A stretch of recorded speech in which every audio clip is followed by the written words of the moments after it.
இப்போ நம்ம எங்க பார்த்தாலும் விளம்பரங்களை பார்க்கலாம். ரோட்ல, பஸ்ல, செய்தித்தாள்ல, பத்திரிக்கையில, சோஷியல் மீடியாவுல எங்கேயும் விளம்பரங்கள் தான். திரும்ப திரும்ப ஒரு பொய்ய அழகானவங்கள வச்சு அழகா சொல்றதுனால மக்கள் நம்பிருவாங்கன்னு நினைக்கிறாங்க.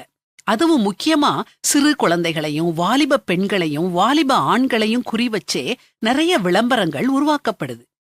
பிள்ளைங்க எதை கேட்டாலும் பெற்றோர்கள் வாங்கி கொடுக்க ரெடியா இருக்கிறதுனாலதான் இந்த டெக்னிக்க கையாள்றாங்க. ஒரு குறிப்பிட்ட பானத்தை தினமும் குடிக்கிறதுனால ஒரு சிறுமி ஆண்களோட கிரிக்கெட் விளையாண்டு அவங்களையே ஜெயிச்சிடுறா. வீடு கட்டுற கம்பிக்குள்ள கடவுள் இருக்காராம். அந்த காலத்துல நம்ம முன்னோர் உப்ப வச்சு பல் தேய்ச்சாங்க, அது தப்புன்னு சொல்லி டூத் பேஸ்ட உபயோகிங்கன்னு விளம்பரம் பண்ணாங்க. சரின்னு சொல்லி டூத் பேஸ்ட உபயோகிக்க ஆரம்பிச்சா இப்ப ஒருத்தி சுவர உடைச்சிட்டு வந்து உங்க பேஸ்ட்ல உப்பு இருக்குதான்னு கேக்குறா. தங்க நகைய தவணை முறையில சுலபமா வாங்கிடலாம், அதுவும் ஒரு தவணைய நாங்களே கட்டுறோம்னு ஒருத்தர் ஆசை காட்ட, செம்புக்கும் தங்கத்தோட விலை கொடுத்து சேதாரம் செய்கூலின்னு அதுக்கு வேற ஒரு தொகைய கொடுத்து வாங்கிட்டு வீட்டுக்கு வந்தா உங்கள் கனவுகள் நனவாக உங்களிடம் உள்ள தங்கத்தை கொண்டு வாருங்கள், நல்ல விலைக்கு எடுக்கிறோம்னு இன்னொரு விளம்பரம்.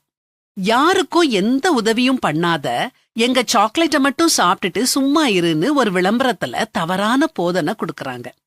ஒரு குறிப்பிட்ட எண்ணெய வாங்கிட்டு வர சொல்லி மனைவி கணவனை கரண்டியால அடிக்கிறா. நம்ம கலாச்சாரம் என்ன ஆகுது?